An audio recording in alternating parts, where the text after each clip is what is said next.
بسم اللہ الرحمن الرحیم۔ السلام علیکم ورحمۃ اللہ وبرکاتہ۔ ہم میں سے ہر کوئی دعا مانگتا ہے اور دعا میں جلدی بھی چاہتا ہے۔ وہ چاہتا ہے میری دعا فوراً قبول ہو جائے۔ ہم ایک دوسرے کو بھی کہتے ہیں میرے لیے دعا کرنا، میرے لیے دعا کرنا۔ ہم آج اس ٹاپک پہ کچھ سیکھنے کی کوشش کرتے ہیں۔ اللہ تعالیٰ قرآن میں سورۃ المومن میں آیت نمبر 60 میں کیا فرماتے ہیں؟ تمہارے رب نے فرما دیا کہ مجھ کو پکارو، میں تمہاری درخواست کو قبول کروں گا، یعنی مجھ سے دعا کیا کرو اور میں تمہاری دعاؤں کو قبول کروں گا۔ زندگی کے طرح طرح کے معاملات سے ہم ہر وقت دوچار رہتے ہیں، اور دعا عبادت بھی ہے، اور دعا ہر حال میں قبول ہوتی ہے۔ ہاں، اس کے طریقے مختلف ہیں، یہ اللہ تعالیٰ کو پتہ ہے۔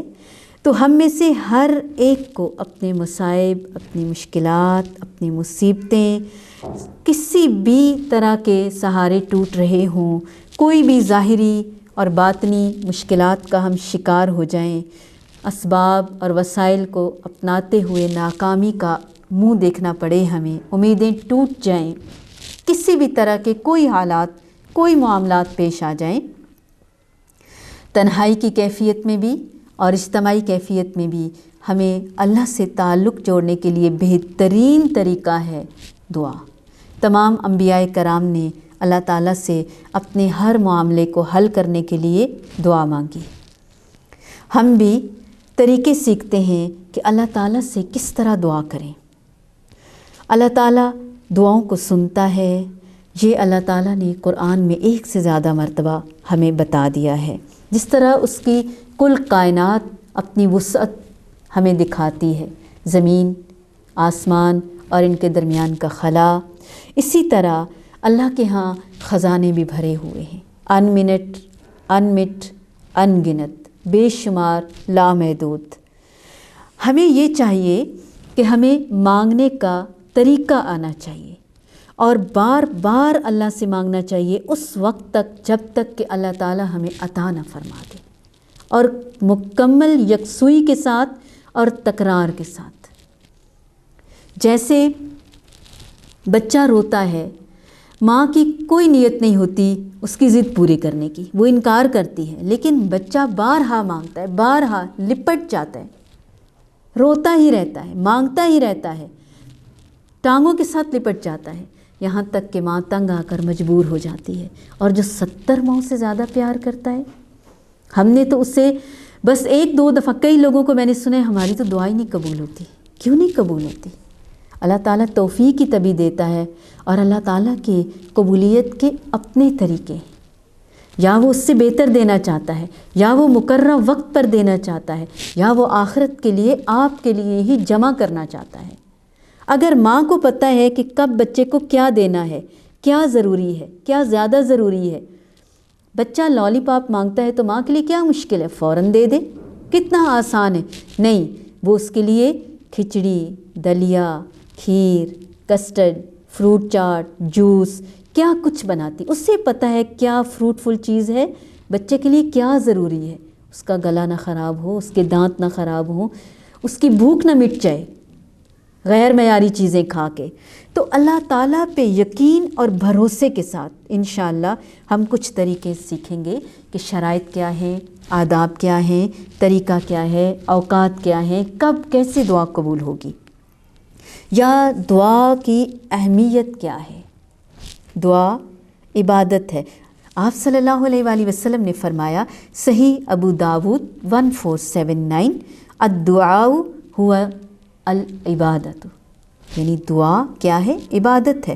حضرت ابو ہریرہ رضی اللہ تعالیٰ عنہ بیان کرتے ہیں کہ رسول اللہ صلی اللہ علیہ وآلہ وسلم نے فرمایا، جو شخص اللہ تعالیٰ سے نہیں مانگتا اللہ تعالیٰ اس پر غضبناک ہوتے ہیں۔ حضرت سلمان فارسی رضی اللہ عنہ روایت کرتے ہیں، نبی صلی اللہ علیہ وآلہ وسلم نے فرمایا، تقدیر کو کوئی چیز نہیں بدل سکتی سوائے دعا کے، اور عمر میں کوئی چیز اضافہ نہیں کر سکتی سوائے نیکی کے۔ اپنی اپنی دعائیں ہم میں سے ہر کوئی اپنے دل میں اور اپنے ذہن میں رکھے گا، ہو سکتا ہے یہی قبولیت کا وقت ہو۔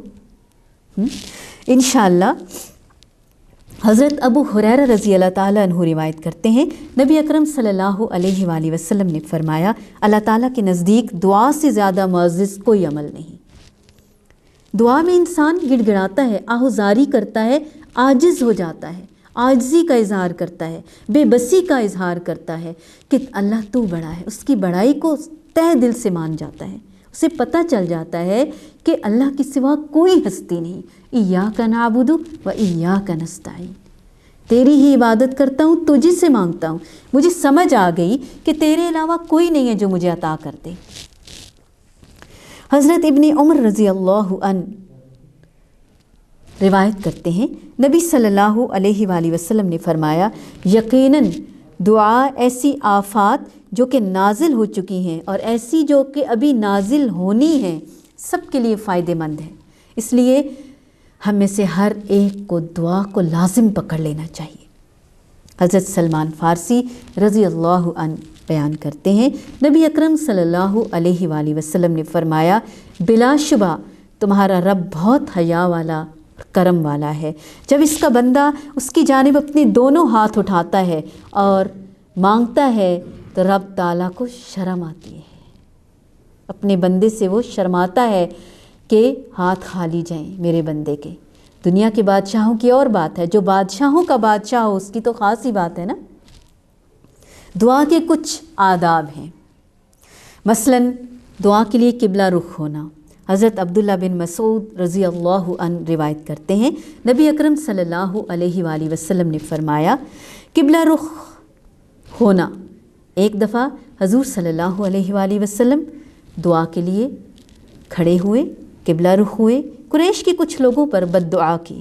بخاری 3960، مسلم 1794۔ اس سے کیا پتہ چلا کہ دعا کرتے وقت قبلہ رخ ہونا۔ نماز میں بھی جیسے ہم قبلہ رخ ہوتے ہیں، ہمارے اور قبلہ کے درمیان اللہ تعالیٰ کی ہستی کے سوا کوئی نہیں ہوتا، اسی طرح قبلہ رخ ہو کے یقین کے ساتھ دعا مانگنا، اور اس امید کے ساتھ کہ میں سنت والا طریقہ اپنائے ہوئے ہوں۔ دعا سے پہلے حمد و ثنا کرنا اور درود شریف پڑھنا۔ حضرت فضالہ بن عبید رضی اللہ عنہ بیان کرتے ہیں، ایک دفعہ رسول اللہ صلی اللہ علیہ وآلہ وسلم بیٹھے ہوئے تھے کہ ایک آدمی مسجد میں داخل ہوا، نماز شروع کی اور نماز کے بعد دعا کرنے لگا، اے اللہ مجھے بخش دے، اے اللہ مجھ پر رحم فرما۔ نبی اکرم صلی اللہ علیہ وآلہ وسلم نے فرمایا، اے نمازی تو نے جلد بازی سے کام لیا ہے، جب تم نماز پڑھو اور دعا کے لیے بیٹھو تو پہلے اللہ کی شان کے مطابق اس کی حمد و ثنا بیان کرو اور مجھ پر درود بھیجو، پھر دعا کرو۔ پھر اس کے بعد ایک دوسرے آدمی نے نماز پڑھی اور نماز سے فارغ ہو کر اللہ تعالیٰ کی حمد و ثنا بیان کی اور نبی کریم صلی اللہ علیہ وآلہ وسلم پر درود بھیجا، تو آپ صلی اللہ علیہ وآلہ وسلم نے فرمایا، اے نمازی دعا تمہاری قبول کر لی جائے گی۔ دعا سے پہلے گناہوں کی توبہ اور ان پر اظہار ندامت۔ حضرت علی رضی اللہ عنہ سے روایت ہے، نبی اکرم صلی اللہ علیہ وآلہ وسلم نے فرمایا، بے شک اللہ تعالیٰ کو بندے کی ہر بات بہت اچھی لگتی ہے جب وہ کہتا ہے، لا الہ الا انت، نہیں ہے کوئی معبود سوائے تیرے، انی قد ظلمت نفسی، بے شک میں ہی ہوں جس نے اپنی جان پر ظلم کیا، فاغفر لی، تو مجھے معاف کر دو، فاغفر لی ذنوبی، معاف کر دو میرے گناہوں کو، انہ لا یغفر الذنوب الا انت، کوئی معبود برحق نہیں سوائے تیرے، یقیناً میں نے اپنی جان پر ظلم کیا، بس تو میرے گناہوں کو بخش دے، بلا شبہ تیرے سوا کوئی بھی گناہوں کو معاف نہیں کر سکتا۔ یہ سن کر خوشی سے اللہ تعالیٰ فرماتا ہے کہ اے میرے بندے، تو نے جان لیا کہ اس کا کوئی رب بھی ہے جو معاف بھی کرتا ہے اور سزا بھی دیتا ہے۔ اللہ کو یہ بات بہت پسند آتی ہے۔ گناہ یا قطع رحمی کی دعا نہیں کی جائے۔ نبی اکرم صلی اللہ علیہ وآلہ وسلم نے فرمایا، بندے کی دعا اس وقت تک قبول ہوتی ہے جب تک کہ وہ گناہ یا رشتہ توڑنے کی دعا نہ کرے اور جلدی نہ کرے۔ جلدی سے مراد دعا کرنے والا یوں کہے کہ میں نے دعا کی لیکن میری دعا قبول ہی نہیں ہوئی، پھر اکتا کر وہ دعا کرنا چھوڑ دے، یہ اللہ تعالیٰ کو پسند نہیں۔ بخاری 6340، مسلم 2735۔ کامل توجہ اور قبولیت کے یقین کے ساتھ دعا مانگنا۔ حضرت ابو ہریرہ رضی اللہ عنہ سے روایت ہے، نبی اکرم صلی اللہ علیہ وآلہ وسلم نے فرمایا، تم اللہ تعالیٰ سے اس طرح دعا کرو کہ تمہیں اس کی قبولیت کا یقین ہو جائے، اور جان لو کہ اللہ تعالیٰ غافل دلوں کی دعائیں قبول نہیں فرماتا۔ نیک اعمال کو وسیلہ بنا کر اللہ تعالیٰ سے دعا مانگنا۔ جیسا کہ بخاری کی ایک طویل حدیث ہے کہ 3 آدمی ایک غار میں پھنس گئے تھے، انہوں نے اپنے اپنے نیک اعمال کو وسیلہ بنایا، اللہ تعالیٰ سے دعا مانگی اور اللہ تعالیٰ نے انہیں اس مشکل سے چھٹکارا دے دیا، نجات دے دی۔ بخاری 2215۔ اسماء حسنہ کو وسیلہ بنا کر دعا کرنا، اللہ تعالیٰ کے پیارے پیارے ناموں کو یاد کر کے، جیسا کہ اللہ تعالیٰ نے قرآن میں خود بھی فرمایا اور اس کی ترغیب بھی دلائی کہ اللہ تعالیٰ کے بہترین اچھے اچھے نام ہیں، تم اسے ان ناموں کے ساتھ پکارو۔ الاعراف 180۔ دعا کی قبولیت کی 3 بڑی اقسام ہیں، یا تو مطلوبہ چیز دعا کرنے سے مل جاتی ہے، یا مطلوبہ چیز تو نہیں ملتی مگر دعا کے بجائے کوئی آنے والی مصیبت ٹل جاتی ہے، تقدیر میں کوئی نقصان لکھا ہوتا ہے یا کوئی بیماری لکھی ہوتی ہے تو وہ ٹل جاتی ہے، یا پھر وہ دعا ذخیرہ آخرت ہو جاتی ہے، جیسا کہ حضرت ابو سعید خدری رضی اللہ عنہ روایت فرماتے ہیں کہ رسول اللہ صلی اللہ علیہ وآلہ وسلم کا فرمان ہے، جب بھی کوئی مسلمان دعا کرتا ہے جس میں نافرمانی کی دعا نہ ہو تو اللہ تعالیٰ اسے 3 چیزوں سے ایک چیز عطا فرما دیتے ہیں، یا تو اس کی دعا قبول ہو جاتی ہے جلد از جلد، یا اس کے برابر کسی مصیبت کو دور فرما دیا جاتا ہے، یا آخرت کے لیے اس کی دعا کو ذخیرہ کر لیا جاتا ہے۔ صحابہ کرام رضوان اللہ اجمعین نے عرض کیا، پھر تو ہم کثرت کے ساتھ دعا کریں گے۔ آپ صلی اللہ علیہ وآلہ وسلم نے فرمایا، اللہ کی رحمت اور اس کا فضل بہت زیادہ اور بہت وسیع ہے۔ دعا کی قبولیت کے اوقات۔ رات کا آخری حصہ۔ حضرت ابو ہریرہ رضی اللہ عنہ روایت کرتے ہیں، نبی اکرم صلی اللہ علیہ وآلہ وسلم نے فرمایا، ہمارا رب ہر رات کو اس وقت آسمان دنیا پر آتا ہے جب رات کا آخری تہائی حصہ رہ جاتا ہے۔ اللہ تعالیٰ فرماتا ہے، کوئی ہے جو مجھ سے دعا کرنے والا ہو کہ میں اس کی دعا کو قبول کر لوں، کوئی ہے مجھ سے مانگنے والا کہ میں اسے عطا کر دوں، ہے کوئی مجھ سے بخشش طلب کرنے والا کہ میں اس کو بخش دوں۔ بخاری 1145، مسلم 758۔ آذان اور اقامت کا درمیانی وقفہ۔ حضرت انس رضی اللہ عنہ روایت کرتے ہیں، نبی اکرم صلی اللہ علیہ وآلہ وسلم نے فرمایا، آذان اور اقامت کے درمیان دعا کبھی بھی رد نہیں ہوتی۔ صحیح ترمذی 175۔ دوران سجدہ۔ حضرت ابو ہریرہ رضی اللہ عنہ روایت کرتے ہیں، نبی اکرم صلی اللہ علیہ وآلہ وسلم نے فرمایا، بندہ اپنے رب کے سب سے زیادہ قریب سجدے کی حالت میں ہوتا ہے، اس لیے کثرت سے تم سجدے کے وقت دعا کیا کرو۔ فرض نمازوں کے بعد حضرت ابو امامہ رضی اللہ عنہ روایت کرتے ہیں کہ نبی صلی اللہ علیہ وآلہ وسلم نے فرمایا، پوچھنے لگے، کیا کون سی دعا سب سے زیادہ سنی جاتی ہے؟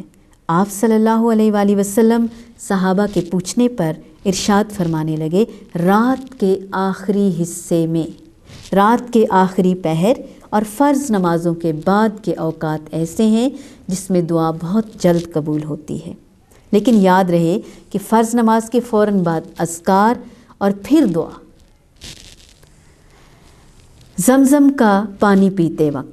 حضرت جابر بن عبداللہ رضی اللہ عنہ روایت کرتے ہیں، نبی اکرم صلی اللہ علیہ وآلہ وسلم نے فرمایا، جس مقصد کے لیے آب زمزم پیا جائے وہ پورا ہو جاتا ہے۔